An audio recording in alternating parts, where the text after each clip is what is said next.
All right, it's not time for First Amendment. It is time for a jurisdictional discussion.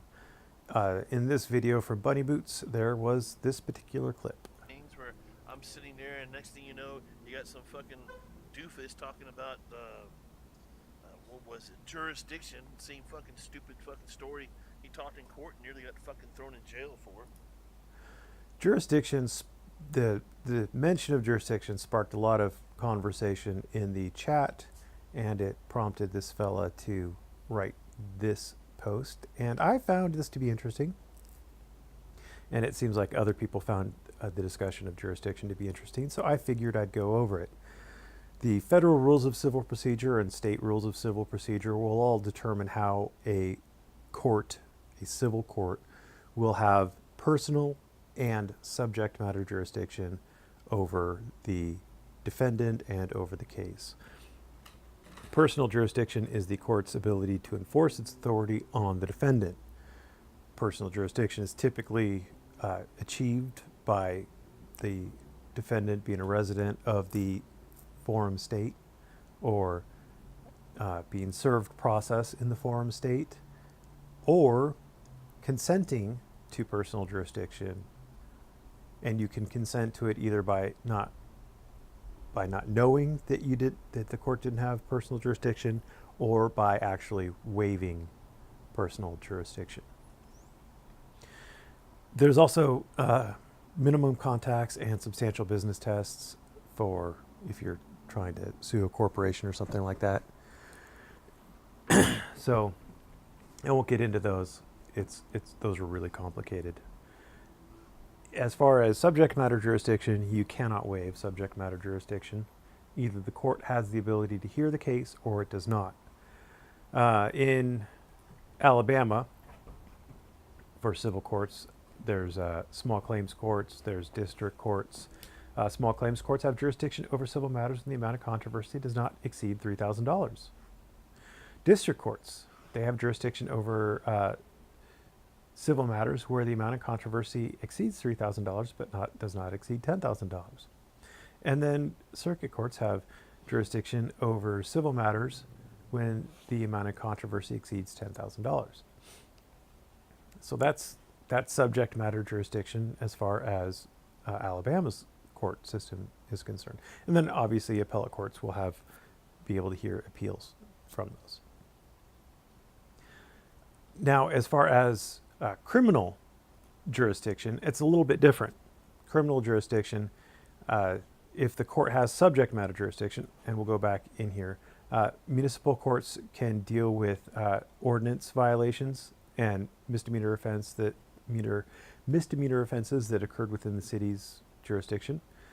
District courts they could deal with misdemeanor offenses and preliminary hearings for felonies, and circuit courts have exclusive jurisdiction over felonies.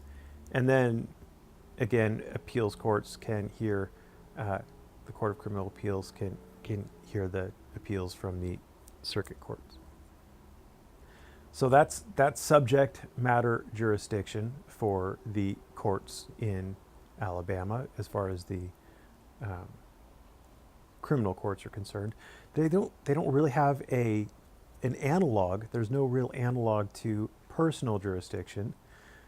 They don't need consent. They don't need to serve process, and they don't necessarily need you to be in the state. What they do need is an indictment or a warrant that says you, specifically you, committed this specific crime. And we can see it from, here's the Alabama Constitution, Section 6. All prosecutions are by indictment. So they need an indictment. And then as far as all persons liable for offenses committed in Alabama, every person, whether an inhabitant of the state of Alabama or any other state or country, so all those sovereign citizens and Moorish nationals, it doesn't matter. It's not a defense. You are liable for crimes committed in Alabama. Is liable to punishment by the laws of Alabama for an offense committed in the state, except when it is by law exclusively cognizable in the United States courts. So if you break a federal law in Alabama, you are liable to the federal courts.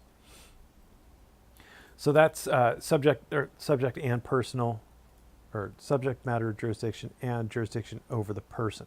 So once you have an indictment, you are liable to the courts for the crime you committed.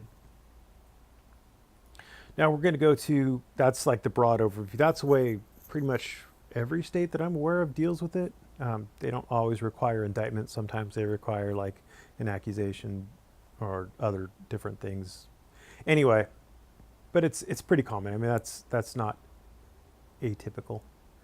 All right, so this guy says, yeah, personal jurisdiction v. subject matter jurisdiction has always troubled me. And it is a complicated topic, especially personal jurisdiction. Subject matter jurisdiction isn't as hard. I mean, you can get into the weeds a little bit with, tying state claims to federal claims and trying to get them into federal court, or is there complete diversity, et cetera, et cetera. But it's subject matter is a little easier than personal jurisdiction. Personal jurisdiction is a bit of a doozy.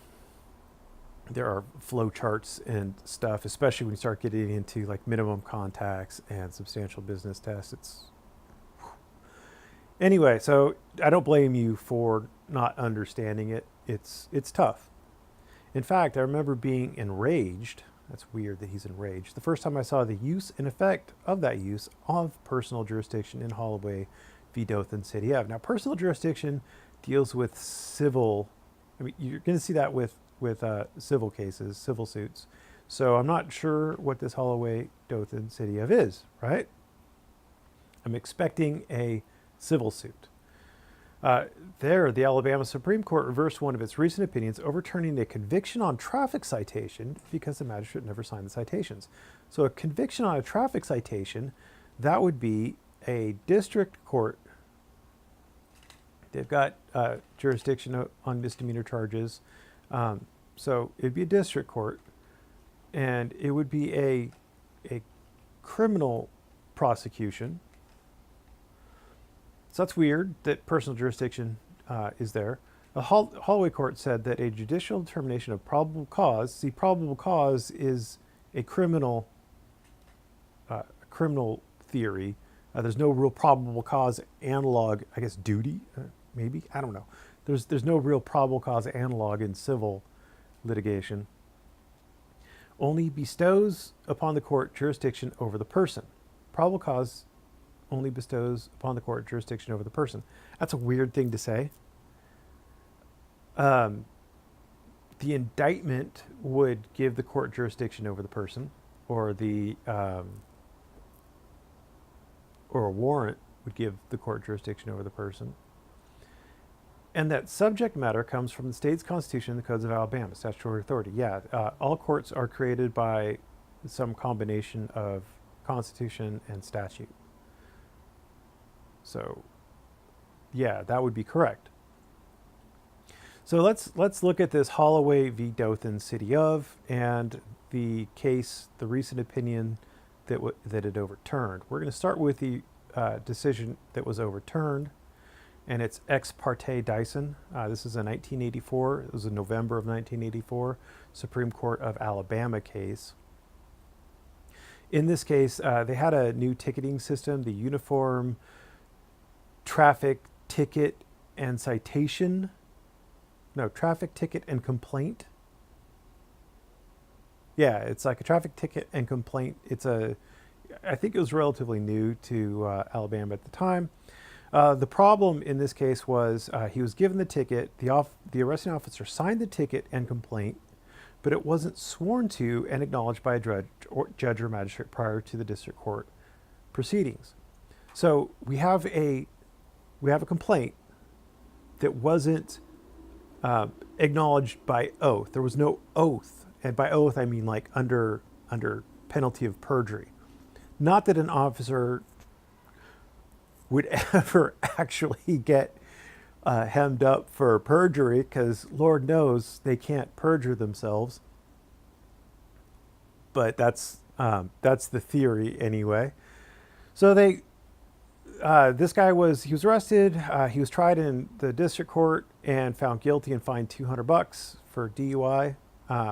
He appealed it, and on the appeal, he raised the challenge that it was based on a complaint without an affidavit.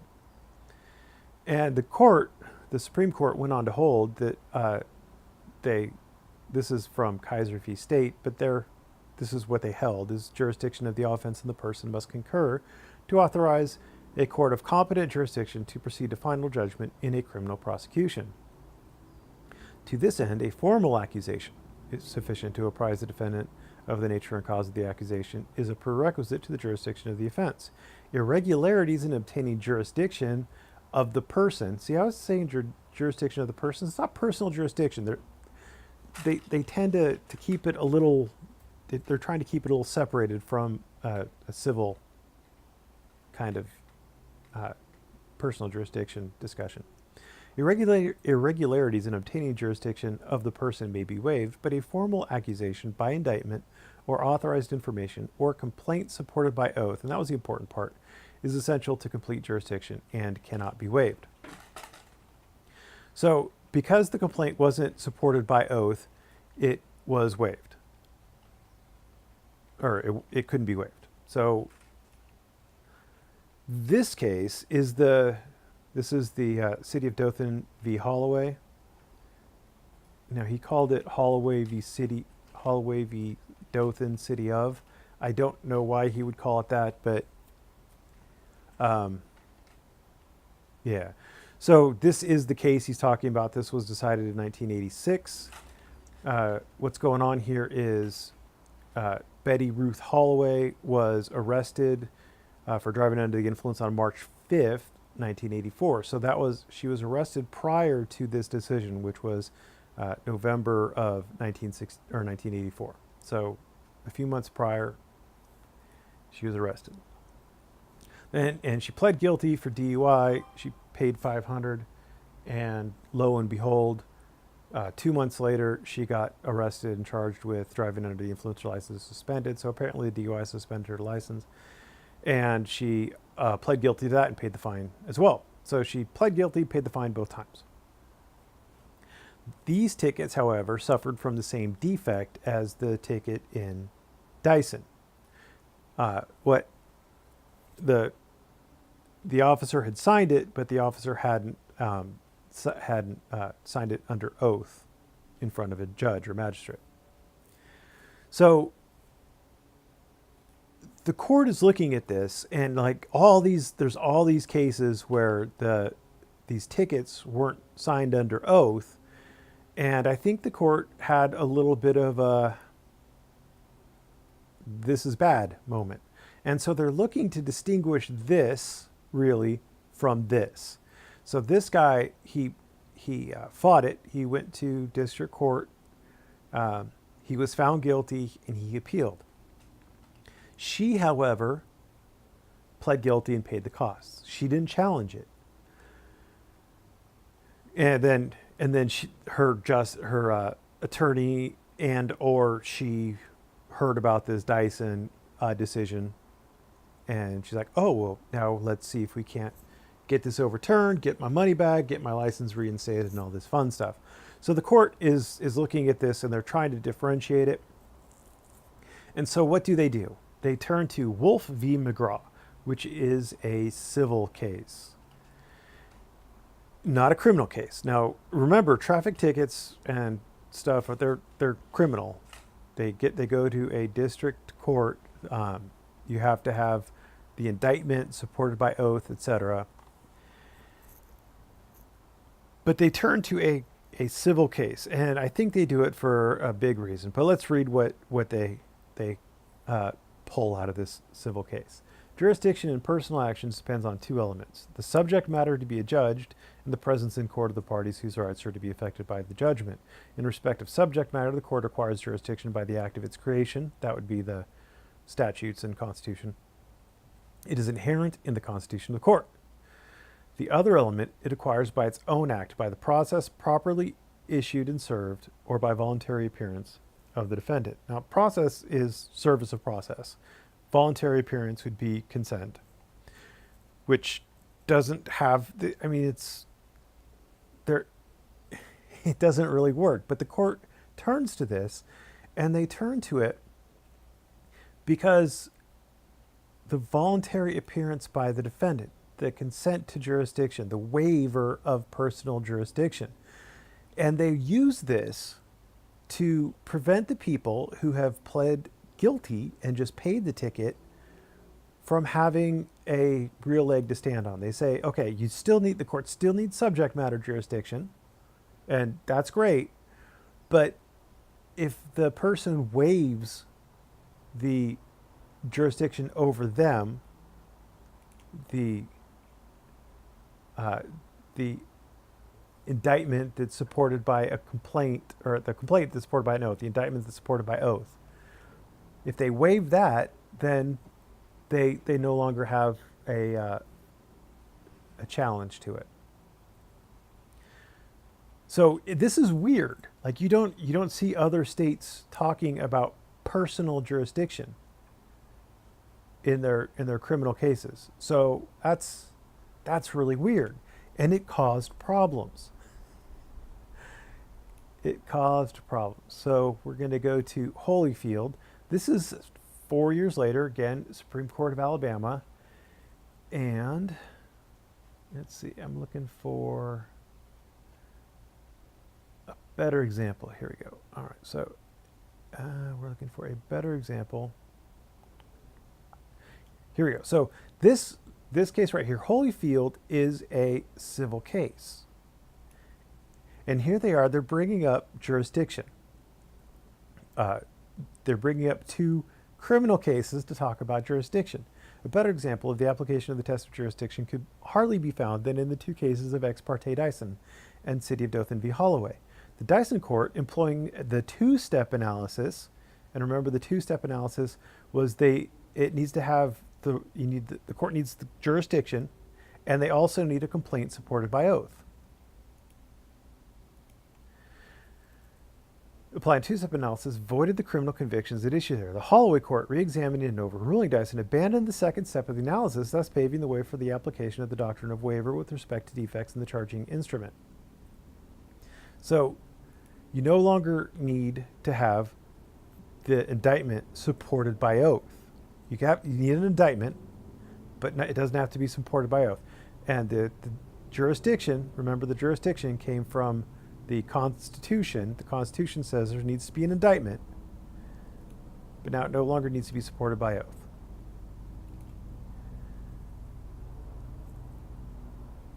For a full discussion of the dichotomy between general jurisdiction and particular jurisdiction, see Justice Beatty's dissenting opinion in Holloway.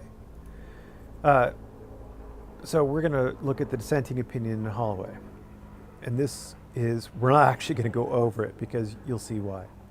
So this is the start of the dissenting opinion in Holloway. Justice Beatty dissenting from the overruling of ex parte Dyson. All right, so this is where it starts. We're still in the dissenting opinion. We're still in the dissenting opinion. We're still in the dissenting opinion. We're still in the dissenting opinion. We're still in the dissenting opinion. Oh, good Lord. We're still in the dissenting opinion. We're getting close to the end of the dissenting opinion, though. And come on. There we go. There's the end of the dissenting opinion. So all of that was the dissenting opinion. Holloway wasn't a great decision. Dothan wasn't a great decision. 5 justices were for the majority, 4 justices were against it. Why aren't we scrolling up? Obviously we don't want to scroll up because my mouse would be retarded if it did. 5 justices were for it, 4 justices were against it. It's not a real strong opinion. If the dissent is getting called out like this in a decision 4 years later, that's a pretty strong indicator that it's not terribly good. They're noticing problems with it. So finally, we're going to go to this 2006 decision by it's ex parte Robe by the Supreme Court of Alabama. Now, the writ was denied, so it's precedential. The writ was denied, so there's no opinion. But there is a dissenting opinion. And the dissenting opinion, I think, sums up things really well. The law in Alabama regarding a trial court's personal and subject matter jurisdiction over a criminal defendant is convoluted, and the definition of subject matter jurisdiction, i.e. a trial court's authority to render judgment and to impose sentence, is tortured with inaccuracy and confusion. This court should seize on the first opportunity to clarify, blah, blah, blah. So it's understood that City of Dothan v. Holloway clouded the issue. They brought in personal jurisdiction. It made things messy. They should have kept the discussion. Instead of bringing in a civil case, they should have just written new law saying it doesn't have to be supported by oath as long as there's a good faith on the part of the police or whatever. I don't know. But it really messed things up. So the confusion is natural. So I understand where this guy was coming from, where he was confused about subject matter jurisdiction versus personal jurisdiction.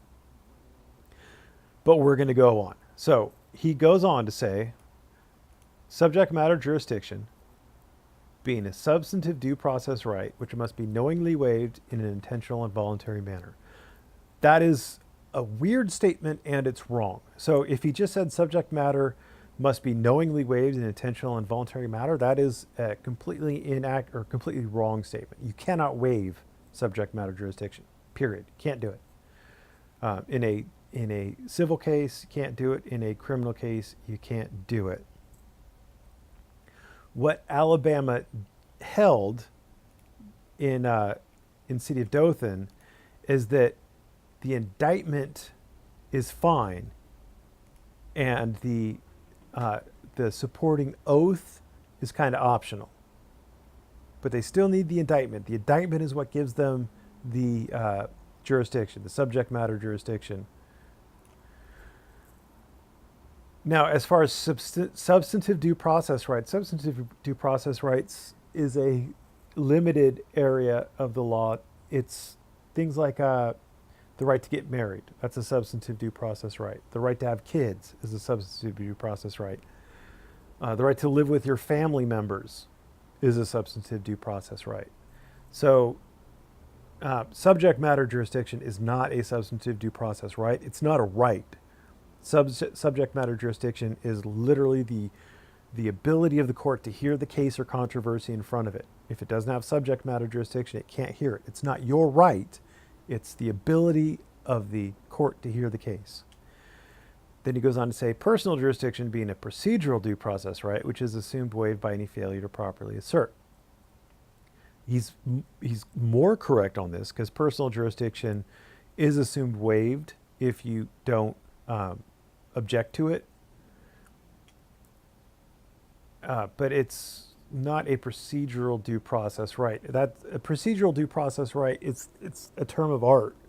Procedural due process is the right to a hearing before being deprived of life, liberty, or property.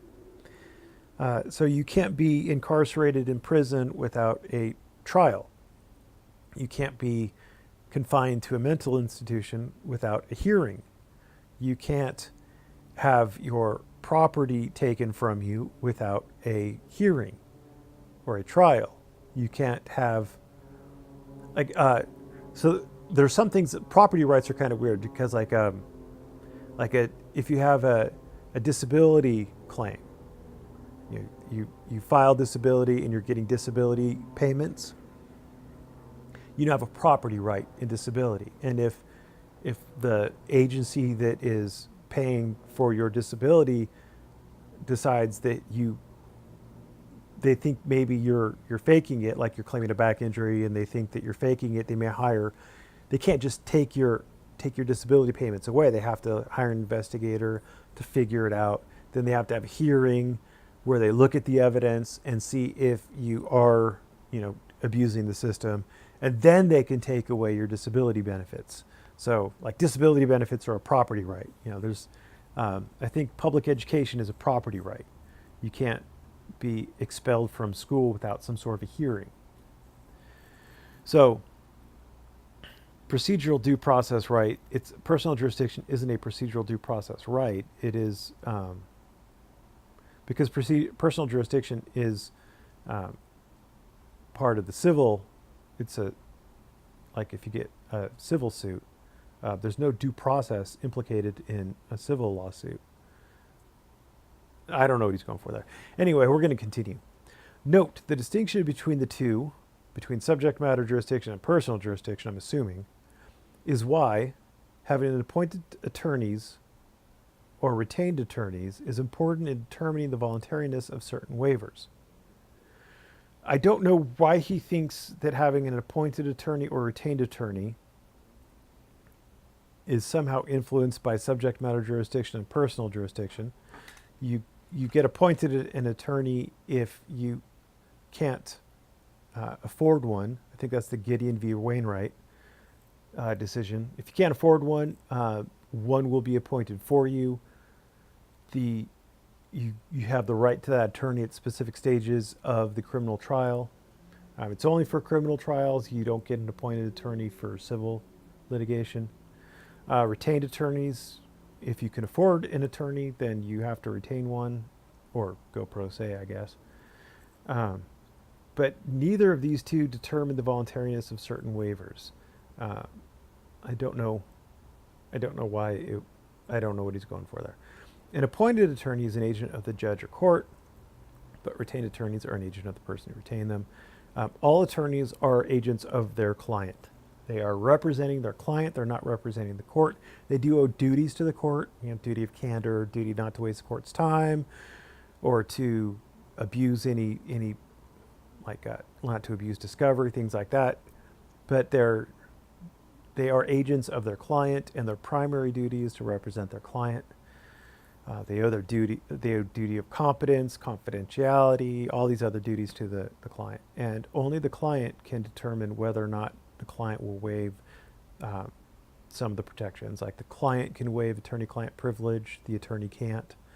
The client gets to determine whether or not the client will accept a settlement or a plea deal. The attorney can't make that decision for the client. And it doesn't matter who pays the attorney. If the court pays the attorney still represents the client. If like a family member pays for an attorney to represent, their kid or somebody, then the attorney is representing the client. And the person who pays for him can't determine the actions of that attorney. The attorney has to act as everything the attorney does is based on what the client wants, not what the person who's paying them wants. So this is ridiculous. And of course, this is this is like ethically an ethics kind of thing. Are there bad attorneys out there who will do what the person paying them wants instead of what the client wants? You can run into situations like where if like let's say you get in a traffic accident and the person you hit with your car sues you. You go to court. The insurance company pleads in. They'll because they have a vested interest in the outcome. So they may have an attorney that represents you and the insurance company. And you could run into some issues where if your best interests don't align with the insurance company's best interests, who does that attorney represent? You could run into weird situations like that. But that's kind of a niche thing. An attorney that's appointed to you by the court is your attorney. You're the client, so you get to kind of direct the actions of that attorney, more or less. They've still got to follow the law and they still have the court duties. But anyway, so back when I ran across the Holloway train of cases, so I'm assuming he's talking about Holloway and its progeny, I was chasing the authority to and reasoning behind making the giving of bond a jurisdictional prerequisite to receiving appeal of right to the circuit court for a trial de novo, the only court in Alabama authorized to preside over jury trials. So the circuit court does take appeals over legal matters that have been appealed directly from courts of limited jurisdiction. Okay. So, and if it does hear it, it would hear it de novo as though the previous trial had never taken place. And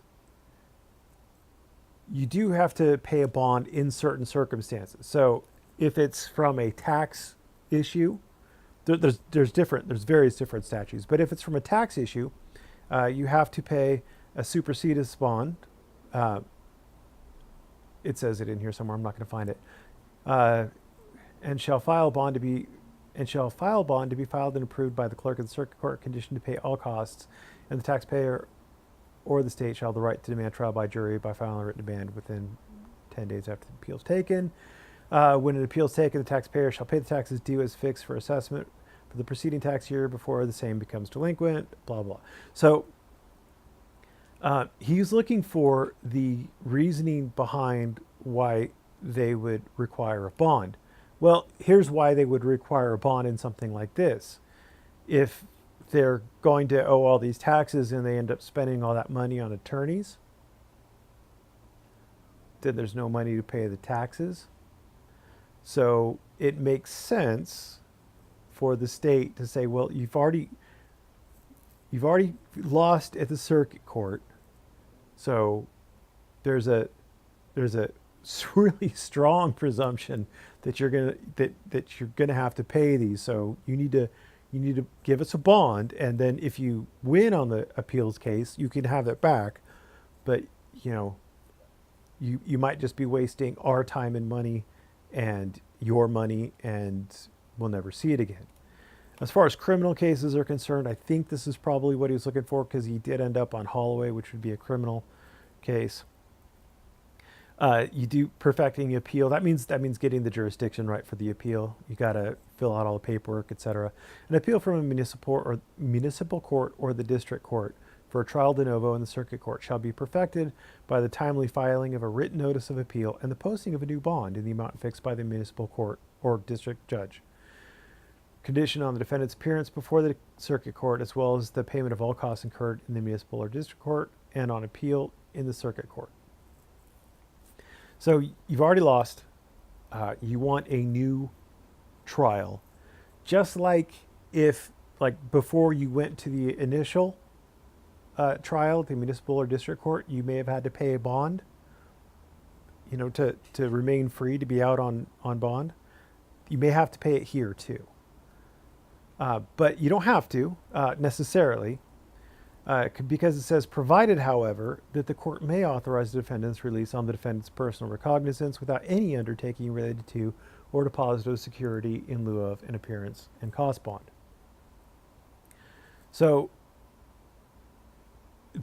you may or may not have to pay a bond to get the appeal, but it would depend on what it's going to be. I assume it's going to be the same kind of considerations that the district court or the municipal court had when they fixed your initial bond. How likely are you to show up? How likely are you to comply with the terms of the bond? That sort of thing. So I'm thinking that's where he's going with it. So he was looking up Holloway to figure out the reasoning behind requiring bonds. So perfecting an appeal, it's part. So having all that paperwork filed, having all the I's dotted and T's crossed in order to get the appeal, gives the appellate court jurisdiction.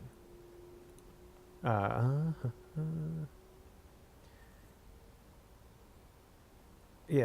they consider all appeals from the misdemeanor and felony trials or convictions.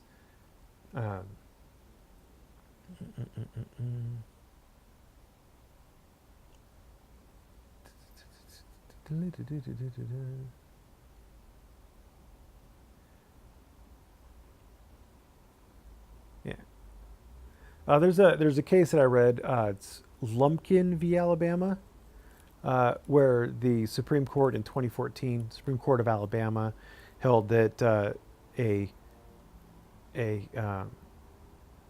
circuit court was correct in dismissing a case. It was an appeal from a Board of Equalization that Lumpkin had filed. He filed 3 appeals. He didn't pay the bond. The circuit court dismissed the case because they didn't have jurisdiction. You gotta, in order to get jurisdiction, they have to pay the bond. So it is a jurisdictional issue. I think that's what he's going for there, but it's not a personal jurisdiction. It would be a subject matter jurisdiction issue, because it's not whether the Court of Appeals has jurisdiction over you, the person. You're appealing it. You're saying, hey, appellate court or circuit court, I want you to look at my case. And that court is saying, well, I would love to look at your case, but I have to have jurisdiction over the subject matter. And so since the subject matter is an appeal, you have to have done all the required steps in filing that appeal for me to be able to look at your case. So, yeah. All right. So for the longest time, I believe the courts throw away the entire legal theory of properly invoking the court's jurisdiction. Well, they do properly invoke their jurisdiction by requiring you to pay the bond, because it's a statutory thing. These are the rules of criminal procedure. This is part of it. This is the Alabama Code Title 40, Taxation and Revenue. This is a statutory requirement from your very own thing. The state's constitution and codes of Alabama are the statutory authority for the courts. So they are properly invoking their jurisdiction by saying you need to pay the bond, the supersedis bond. I assumed the malicious intent in doing so was to save thousands of Alabama municipalities from going bankrupt on the basis of having to refund all those convictions that were factual nullities. I think what he's talking about here is the Holloway decision, where they said that since she just pled guilty and she didn't challenge the required underlying oath for the indictments, that she basically consented to it. I think that's what he's talking about here. Because paying a bond, the bonds are one of those things where the court basically holds the money, and if you win the appeal, then the court pays that money back. So I don't know how requiring that is going to save Alabama municipalities from going bankrupt. Trials are expensive. They are expensive. You've got all the cost of the judge, the prosecuting attorney, the court recorder, the court clerk, all the staff that have to maintain everything and do all the paperwork, lights on the buildings, paying for the buildings, upkeep, all this fun stuff. It's super expensive. Trials are super expensive. So I don't know if the bond deal is going to do anything, but I do think that Holloway was part of what they're looking at was, wow, I really think that they were looking at how much money that the municipalities would be on the hook for all the bad tickets. So I think I sort of agree with you there. And the other states did the same for a variety of reasons. I don't think other states had the Alabama uniform traffic ticket and complaint system. So I don't think the other states did the same. I don't know what he's doing there. I don't know what that means. Additionally, I have for the most part assumed the correctness of the Gerstein's findings that the right to a judicial determination of probable cause is a fundamental right. The Gerstein, this I assume this is what he's talking about, because he goes on to mention Riverside v. McLaughlin, which is based on Gerstein. Gerstein held that. So what was going on is Florida. If you're arrested under a warrant, there's already a judge has already looked at the affidavits and everything and has determined that there's probable cause to arrest you, right? So you're good. If they arrest you for it, they know they have probable cause for the arrest. A independent magistrate, a neutral magistrate, has looked at it and said, yeah, you're fine to arrest this guy, and they could do their thing. If a police officer arrests you based solely upon probable cause without a warrant, they still need a neutral magistrate to look at it and determine whether or not the officer indeed had probable cause. Well, in Florida, the prosecutor would assess probable cause, not a judge, and they're like, no. Also, they'd hold these people for like a month before they determined whether or not they had probable cause, before a judge could actually look at it. And so Gerstein held basically that, you can't do that. You've got to get these people in front of a magistrate in a timely fashion. And you can get the probable cause hearing in at the same time as, arraignments or whatever, the bond hearing. You could lump these things together as long as it's done in a timely fashion. There's a Fourth Amendment reasonableness requirement that you've got to hit, is the Fourth Amendment issue. So that's Gerstein. But he says Gerstein's findings, the right to judicial determination of probable cause is a fundamental right. They don't say it's a fundamental right. They say it's a Fourth Amendment right. Gerstein is a Fourth Amendment. Constitution entitled to blah, blah, blah. To whether the person can be held for trial and information, it is entitled to judicial determination of cause. Approved by Court of Appeals. It's Fourth Amendment. Both the standards and procedures for arrest and detention have been derived from the Fourth Amendment and common law precedents.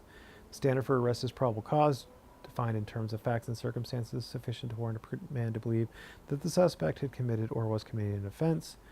The standard represents a necessary combination between the individual's right to liberty and the state's duty to control crime. Blah, blah, blah. The point of the Fourth Amendment is not that it denies law enforcement the support of the usual inferences which reasonable men draw from the evidence. Its protection consists in requiring that those inferences be drawn by a neutral and detached magistrate instead of being judged by the officer engaged in the often competitive enterprise of ferreting out crime. So that's what they're saying there. It's got to be judged by a neutral and detached magistrate. And it's a Fourth Amendment issue. It's not a fundamental issue. And maybe that's slicing hairs, but I like to slice hairs. And that the SCOTUS is actively warring with the definition of reasonable punishment.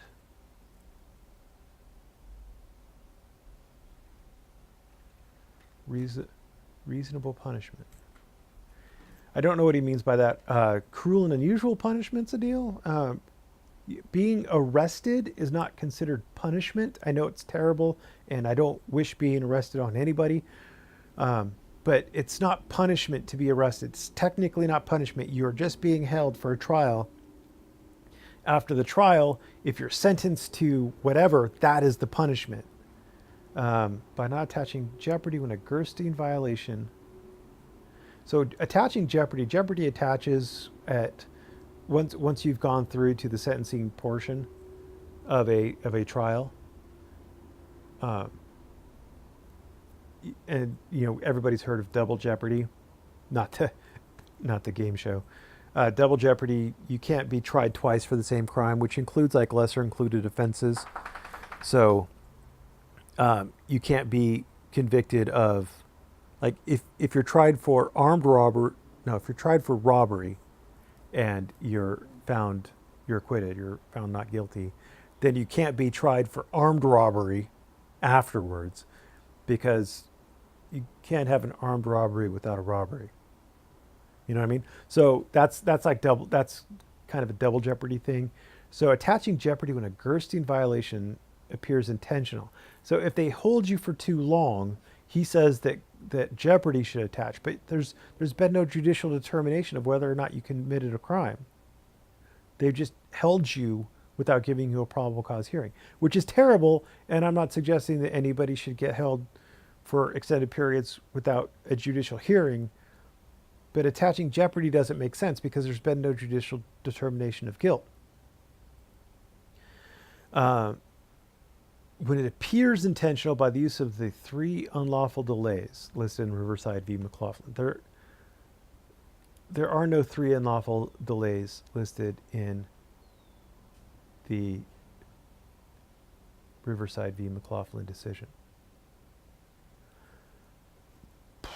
So I don't know what he's talking about there. There is, in the dissenting opinion, Scalia talks about 3 considerations. The 3 considerations. So the main court held that 48 hours was the maximum amount of time you could hold people before they get their probable cause hearing. So in Riverside, this is also a Supreme Court decision, in Riverside v. McLaughlin, what the County of Riverside was doing is when they arrested someone, like if they arrested someone on Friday afternoon, they wouldn't get a probable cause hearing until like Monday or Tuesday. They'd hold them 2 days. They had 2 days to do it, and they excluded weekends and holidays. So, good Lord, I mean, if you get arrested on the Friday of a holiday or of a like Memorial Day weekend, where it's Saturday wouldn't count, Sunday wouldn't count, Monday would be a holiday, wouldn't count, and then 2 days, you're looking at getting your probable cause hearing on a Wednesday. That's like 5 days.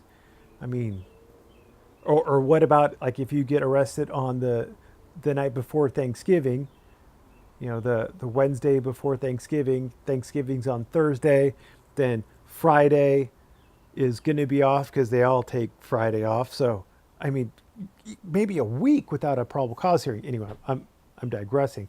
The court held you got 48 hours. They understood that, you know, they want to try to get these they want to try to get the probable cause hearing done at the same time as a